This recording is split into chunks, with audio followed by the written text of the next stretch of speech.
Bonjour, Marina pour l'Insoumission. Donc nous sommes à Cholet en soutien aux salariés de Michelin et il y a aujourd'hui un grand rassemblement de convergence des luttes, notamment avec le secteur des transports, avec les cheminots. Je suis avec Laurence. Laurence, toi tu es syndiquée, syndicaliste?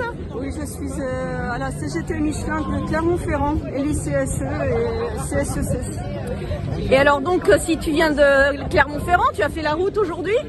Oui, nous sommes venus ce matin en voiture tous ensemble, partis très tôt pour apporter notre soutien à nos collègues de Cholet et de Vannes également. C'est vrai qu'on parle beaucoup de Cholet, mais les salariés de Vannes sont également concernés par ces fermetures. Et alors qu'est-ce que tu penses là de ce grand rassemblement aujourd'hui? C'est une belle convergence?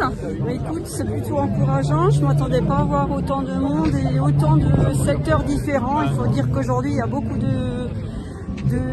d'entreprises qui connaissent des fermetures, qui ont des inquiétudes pour leur futur.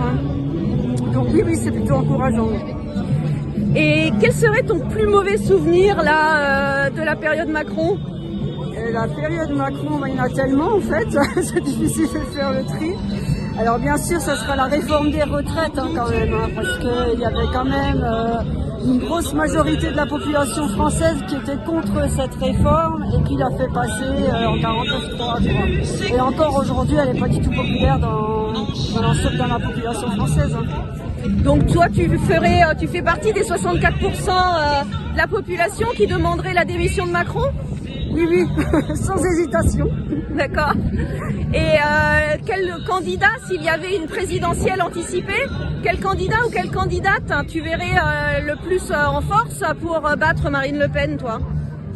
Alors aujourd'hui, il n'y en a pas tant que ça finalement des candidats qui peuvent se mesurer à Marine Le Pen et qui sont populaires. Moi je dirais Jean-Luc Mélenchon en fait, qui reste quand même aujourd'hui un des candidats sérieux pour pouvoir la battre et amener effectivement une autre politique, une vraie politique de gauche. Ouais.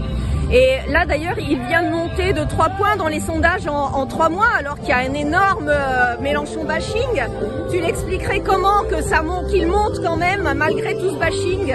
Je pense que ça devient tellement gros qu'une grosse partie de la population commence à se poser des questions quand même. Personne n'est dupe finalement.